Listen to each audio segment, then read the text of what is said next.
প্রিয় দর্শক, স্বাগত জানাচ্ছি নিউজ 24 এর বিজ্ঞান প্রযুক্তি আইসিটি বিষয়ক অনুষ্ঠান সাইটেক 24 এ। আপনাদের সাথে আছি আমি আল মোহাম্মেদুল খান। জানাবো জ্ঞান বিজ্ঞানের নানা অজানা কথা। তবে মূল অনুষ্ঠানে যাবার আগে চলুন দেখে আসি কি থাকছে আমাদের এবারের পর্বে। ঘরে বসেই টেলিস্কোপ বানালো কুড়িগ্রামের ছেলে। আইটি ও আইটিইএস খাতে 2031 সাল পর্যন্ত কর অব্যাহতির আহ্বান ডাক, টেলিযোগাযোগ ও আইসিটি প্রতিমন্ত্রীর।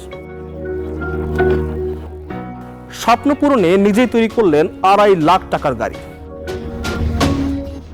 নারীদের জন্য বিশেষ কোটা চালুর ঘোষণা জোনায়েদ আহমেদ পলকের।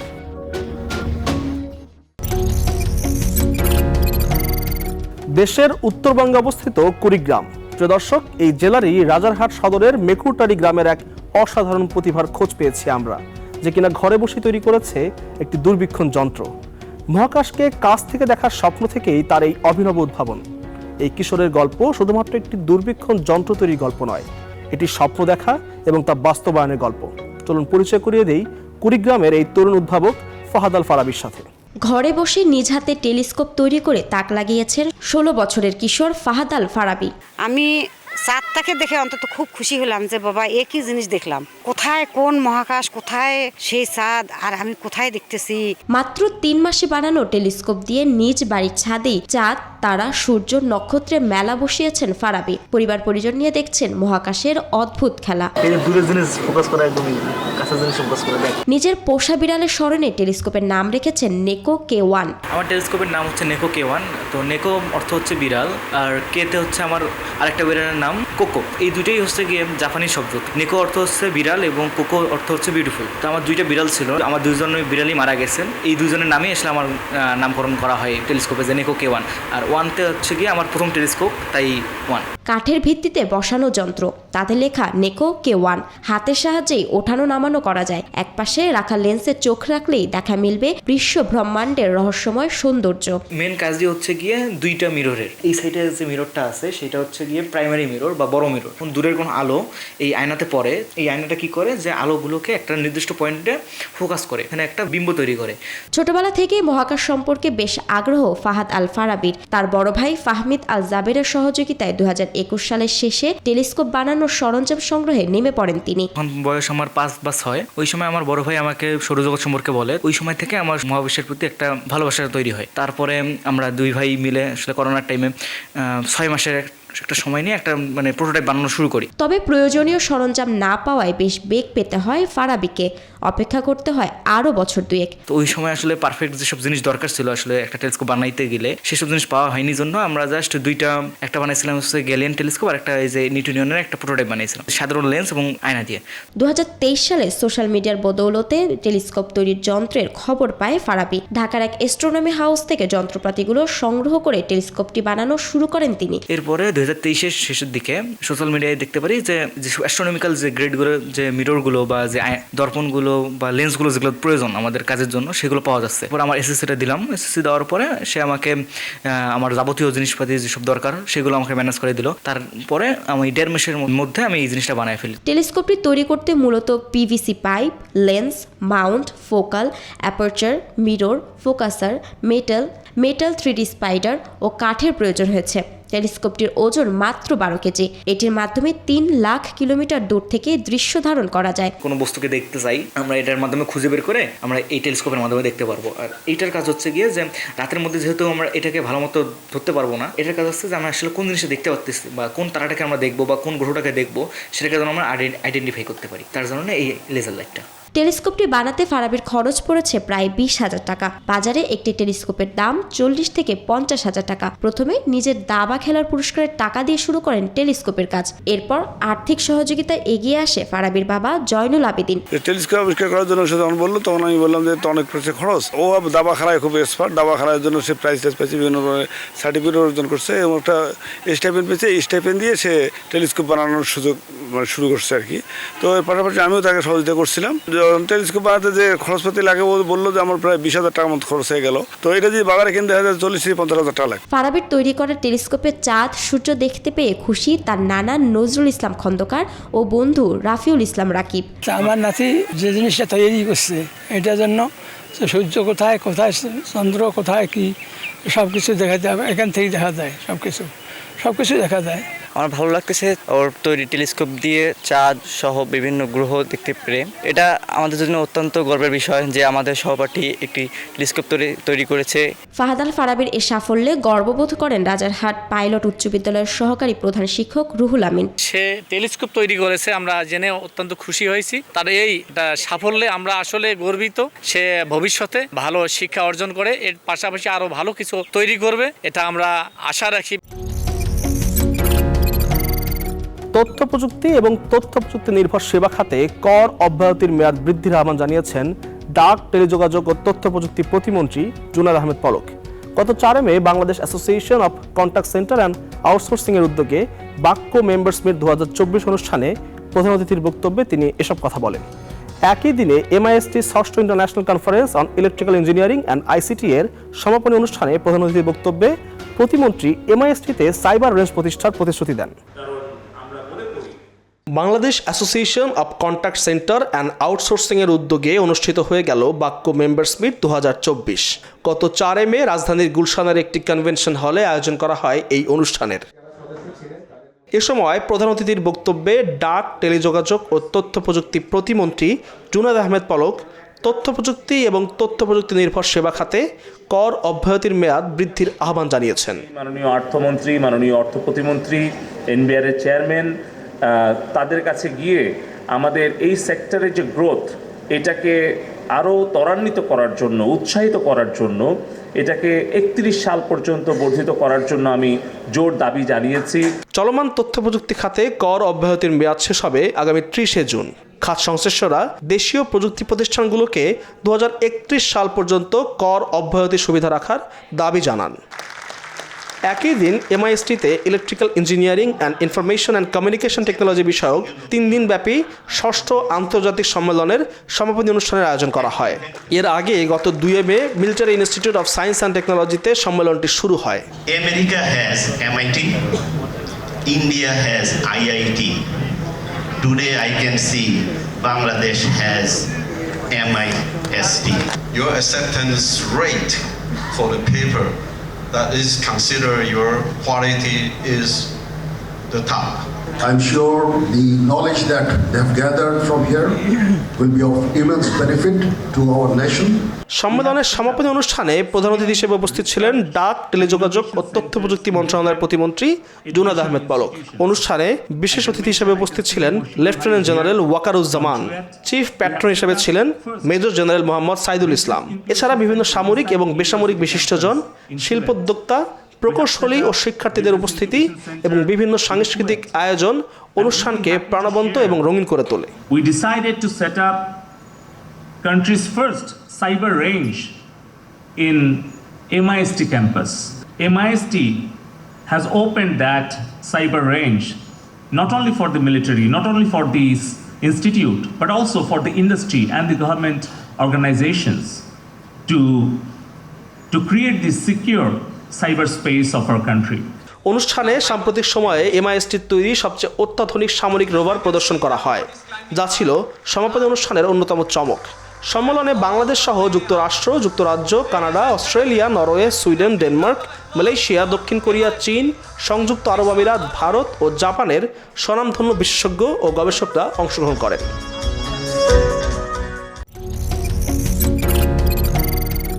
কাজ করতেন অন্যের গ্যারেজে, কিন্তু স্বপ্ন ছিল লাখ টাকা গাড়িতে চড়ার। তবে সেই স্বপ্ন পূরণের সবচেয়ে বড় বাধা ছিল অর্থ। সেই বাধা পেরিয়ে স্বপ্ন পূরণে এবার নিজেই আস্ত গাড়ি তৈরি করে ফেললেন মানিকগঞ্জের আরজু মিয়া। মাত্র 3 লাখ টাকায় এমন নতুন একটি গাড়ি নির্মাণ করা সম্ভব বলে দাবি তার। ব্যাটারি চালিত, পরিবেশ বান্ধব এবং অল্প খরচে চলাচলযোগ্য এমন গাড়ির ব্যাপক কদরও পাওয়া যাবে সামনে বলে বিশ্বাস করেন এই মোটর মেকানিক। গরিবের ঘোড়া রোগে পড়ে নিজের আকাশকুসুম স্বপ্ন পূরণ করলেন মোটর মেকানিক আরজু মিয়া। প্রয়োজনীয় যন্ত্রাংশ কিনে নিজ হাতে একটি জিপ গাড়ি তৈরি করে বনে গেছেন ইঞ্জিনিয়ার। মানে গরিবের স্বপ্ন থাকে না, লাখ টাকার স্বপ্ন। মোটর গ্যারেজে অন্যের গাড়ি মেরামত করতে করতে নিজের গাড়ির স্বপ্ন দেখতে শুরু করেন মানিকগঞ্জের আরজু মেকার। কিন্তু গাড়ি কেনার মতো পর্যাপ্ত টাকা না থাকায় নিজেই গাড়ি তৈরির উদ্যোগ নেন তিনি। মেয়ে আছে তার শখ গাড়ি কিনা, মানে 10 লাখ 20 লাখ টাকা তো গাড়ি কিনা দেওয়ার সমর্থ আমার নাই। সেই জন্য মনে মনে হয় চিন্তা করলাম গ্যারেজের ব্যবসা করি, কাজই করি, এইগুলির টুকিটাকি চেষ্টা করি দেখি। এরপর বাজার থেকে বিভিন্ন যন্ত্রাংশ কিনে এনে প্রায় 2 বছর চেষ্টার পর সফলভাবে একটি জিপ গাড়ি তৈরি করতে সক্ষম হন আরজু মিয়া। ধরেন এই যে চাকাগুলো পাওয়ার টিলারের টয়টো গাড়ি সেকেন্ড হ্যান্ড টাকা কিনে আনছি, টুকিটাকি আস্তে আস্তে শীত মিট যাইলে মাইলে ব্যাটারি দিয়ে চলে, ব্যাটারি চালিত। ছোটবেলা থেকেই কিছু একটা করার স্বপ্ন দেখতেন সিংগাইর উপজেলার জামসা ইউনিয়নের দক্ষিণ সারারিয়ার স্বল্প শিক্ষিত আরজু মিয়া। এর আগেও গাড়ি তৈরির চেষ্টা করেন বলে জানান এই মোটর মেকানিক। সে বছর ব্যর্থ হলেও এবারের সফলতায় ব্যাপক খুশি আরজু মেকার। আগে একবার চেষ্টা করছি, নষ্ট হয়েছে অনেক মাল সাবানা, কিন্তু এখন পরবর্তী আস্তে আস্তে এটা সফল হয়েছে। ফ্যামিলি নিয়ে ঘোরার মতো বেটার একটা গাড়ি, সাধ্যের মধ্যে সুখ। আমি যা কল্পনা না করছি তার তো বেশি সুন্দর হয়েছে গাড়িটা। ছেলে আরও বড় গাড়ি তৈরি করতে পারলে খুশি হবেন বলে জানান তার মা।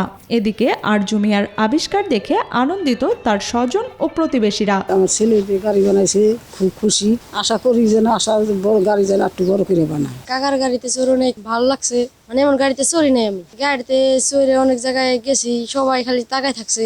দেবরের তৈরি করা গাড়ি দেখে খুশি আরজুর ভাবি। এমনকি এ আবিষ্কারের খবর ছড়িয়ে পড়লে অন্যের কাছ থেকে গাড়ি তৈরির অনুরোধ আসতে শুরু করে বলে জানান এই নারী। আমার ছোট দেওর গাড়ি বানাইছে, সবাই খুশি, দেশের মানুষ তো খুশি, কিন্তু আমার বাপের বাড়ির দেশের মানুষও অনেক খুশি। মাত্র 3 লাখ টাকায় এমন নতুন একটি গাড়ি নির্মাণ করা সম্ভব বলে দাবি করেন আরজু। ব্যাটারি চালিত, পরিবেশ বান্ধব এবং অল্প খরচে চলাচলযোগ্য এমন গাড়ির ব্যাপক কদরও পাওয়া যাবে বলে বিশ্বাস করেন এই মোটর মেকানিক। গাড়িটা মোটামুটি আমার আনুমানিক খরচ গেছে আপনার ব্যাটারি ও চার্জার ছাড়া 2,30,000 টাকার মতো। ব্যাটারি চার্জার সহ লাগাইলে মোটামুটি 3 লক্ষ টাকা আর কি কমপ্লিট, নতুন সবকিছু নিউ লাগাইলে ব্যাটারি। এদিকে আবিষ্কারের নেশাযুক্ত আরজুর মতো ব্যক্তিদের অর্থসহ সার্বিক সহযোগিতা করলে দেশ ও জাতির ব্যাপক কাজে আসবে বলে মনে করেন অনেকে। সরকার আমার ছোট ভাইয়ের আর্থিকভাবে কিছু সহায়তা করতো বা বড় একটা ধরনের লোন দিয়ে করতো, প্রতি মাসে ইচ্ছা করলে আমার ভাই একটা করে গাড়ি বানাতে পারবো, বাট এর চেয়ে আর ভালো জিনিস তৈরি করতে পারবো। অনেক কিছুই সবাই খুশি, আমরা তো খুশি হওয়ার কারণ এইটাই যে আমার ভাই এটা সফল হয়েছে একটা জিনিস তৈরি করে। আমার ভাইস্তা আরজু মিয়া এই গাড়িটা যে বানাইছে, সে গাড়িতে সবাই দেখে অনেক তার প্রশংসা করছে, ব্যাপক মানুষের আনাগম হয়েছে, তারা এই গাড়ি তৈরি করবে এবং বানাইবে। আরজু মিয়াকে খুব এখন ফলো করতেছে। আরজুর ব্যাটারি চালিত জিপ গাড়ির প্রশংসা করে তার কাছ থেকে গাড়ি তৈরি করে নেয়ার আহ্বান জানান স্থানীয় চেয়ারম্যান গাজী কামরুজ্জামান। গাড়িটা আমার কাছে খুব ভালো লাগছে, আমি গাড়িতে চড়ছি। আমি মনে করি এরকম গাড়ি আরো অনেক হওয়া উচিত। আর সেই সাথে আরজু দারিদ্র মানুষ, তেমন সচ্ছলতা নাই, ও যদি আরো সরকারি কোনো সহযোগিতা অনুদান পায় কিংবা ব্যাংক লোন পায় তাহলে আরো অনেক গাড়িও বানাতে পারবে। তথ্য প্রযুক্তির প্রতিটি উদ্যোগে নারীদের জন্য বিশেষ কোটা চালুর কথা জানিয়েছেন তথ্য প্রযুক্তি প্রতিমন্ত্রী জুনায়েদ আহমেদ পলক। গত 8 মে রাজধানীর গুলশানের একটি হোটেলে সিএসটেম বিজনেস কেস পর্যালোচনা অনুষ্ঠানে এই কথা জানান তিনি। একই দিনে বিটিআরসির গণশুনানিতে অংশ নিয়ে প্রতিমন্ত্রী সাইবার সিকিউরিটি জোরদার করতে এক্সটার্নাল আইটি অডিট করার আহ্বান জানান। দ্য কিংডম অফ নেদারল্যান্ডস দূতাবাসের সহযোগিতায় নারী স্টেম গ্র্যাজুয়েটদের দক্ষতা উন্নয়ন ও লিঙ্গ বৈষম্য দূর করতে একটি অন্তর্ভুক্তিমূলক কর্মক্ষেত্র সৃষ্টির লক্ষ্যে এক অনুষ্ঠানের আয়োজন করা হয়। গত 8 মে রাজধানীর একটি হোটেলে আয়োজন করা হয় বিজ্ঞান, প্রযুক্তি, প্রকৌশল ও গণিত বা স্টেম বিষয়ক অনুষ্ঠান সিএসটেম বিজনেস কেস। বাংলাদেশ স্টেম নিয়ে ভালো করছে জানিয়ে অনুষ্ঠানে বিশেষ অতিথির বক্তব্যে নেদারল্যান্ডের রাষ্ট্রদূত ইরানা ভ্যান ডুরেন বলেন, দেশ জুড়ে নারীদের শিক্ষা ব্যবস্থায় অন্তর্ভুক্ত করতে বাংলাদেশ সরকারের পাশে থাকবে তারা। The journey we embark on today is about creating sustainable changes. It is about transforming not only how women and girls see their place in STEM, but also how societies value and support their contributions. অনুষ্ঠানে প্রধান অতিথির বক্তব্যে ডাক, টেলিযোগাযোগ ও তথ্য প্রযুক্তি প্রতিমন্ত্রী জুনায়েদ আহমেদ পলক বলেন, নারী স্টেম গ্র্যাজুয়েটদের দক্ষতা উন্নয়ন ও লিঙ্গ বৈষম্য দূর করতে এরই মধ্যে বেশ কিছু উদ্যোগ নিয়েছে আইসিটি বিভাগ। The target is to develop 10,000 women in the STEM education and also create some job opportunities. At the same time, encourage them to be entrepreneur, to be innovator in this science, technology, engineering and mathematics. একই দিন এক গণশুনানির আয়োজন করে বাংলাদেশ টেলিযোগাযোগ নিয়ন্ত্রণ commission BTRC. সেখানে সাধারণ ভোক্তা, সাংবাদিক সহ অংশ নেয় সংশ্লিষ্ট খাতের অংশীজনেরা। ইউটিউবে হচ্ছে দেখা যাচ্ছে অ্যাডের পরিমাণ। গণশুনানিতে বিটিআরসির চেয়ারম্যান প্রকৌশলী মোহাম্মদ মহিউদ্দিন আহমেদের সভাপতিত্বে কমিশনের অন্যান্য কমিশনাররা বিভিন্ন গ্রাহক ও প্রতিনিধিদের প্রশ্নের উত্তর দেন। গণশুনানিতে বিটিআরসির চেয়ারম্যান প্রকৌশলী মোহাম্মদ মহিউদ্দিন আহমেদের সভাপতিত্বে কমিশনের অন্যান্য কমিশনাররা বিভিন্ন গ্রাহক ও প্রতিনিধিদের প্রশ্নের উত্তর দেন। বিটিআরসি এই সেবাটি দেওয়ার জন্য বদ্ধপরিকর। এ সময় একজন অংশগ্রহণকারীর প্রশ্নোত্তরে দেশে ব্যবহৃত অনিবন্ধিত মোবাইল ফোন নিয়ে গ্রাহকদের আতঙ্কিত না হওয়ার কথা জানিয়েছেন বাংলাদেশ টেলিযোগাযোগ নিয়ন্ত্রণ কমিশনার প্রকৌশলী শেখ রিয়াজ আহমেদ। আপনি যেটা বলছেন যে অবৈধ বা মানে ইলিগাল টেলিফোন সেট অনেক এসেছে, তা আমরা এই ব্যাপারে সচেতন আছি। আমাদেরও কিন্তু নেইড আর এনইআই এর দুইটা সিস্টেম পুরোপুরি কর্মক্ষম করার জন্য আমরা উদ্যোগ নিয়েছি। এরপর প্রধান অতিথির সমাপনী বক্তব্যে ডাক, টেলিযোগাযোগ ও তথ্য প্রযুক্তি প্রতিমন্ত্রী জুনায়েদ আহমেদ পলক বলেন, দেশের সাইবার নিরাপত্তা নিশ্চিতে নিতে হবে বিশেষ পদক্ষেপ। আমরা ইন্টারনেটের প্যাকেজটাকে কিভাবে আরো সুলভ করতে পারি, কিংবা আমাদের গ্রাহকদের অর্থ কিভাবে আমরা সাশ্রয় করতে পারি, যেন প্রাইভেট কোম্পানিগুলো তাদের কোনোভাবে প্রতারিত করতে না পারে। অবশ্যই এই বাংলাদেশ টেলিযোগাযোগ নিয়ন্ত্রণ কমিশন প্রতিষ্ঠাই করা হয়েছে দেশের নাগরিকদের স্বার্থ রক্ষা করার জন্য। গণশুনানিতে যাচাই বাছাই করে ফোন কেনার আহ্বান জানান সংশ্লিষ্টরা। এছাড়াও নিয়মিত গণশুনানির আয়োজন করার প্রতিশ্রুতি দেন প্রতিমন্ত্রী। প্রিয় দর্শক, বিজ্ঞান ও প্রযুক্তির জগতে আবিষ্কার চলমান, আজ ফিরতে হচ্ছে। তবে আগামী সপ্তাহে ফিরবো এই জ্ঞান বিজ্ঞানের নতুন সব তথ্য নিয়ে। ততদিন পর্যন্ত সাথে থাকুন সাইটেক24-এর।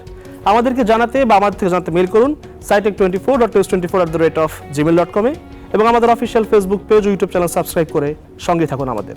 এবং অবশ্যই প্রযুক্তির সঠিক ব্যবহারে মনোনিবেশ করুন।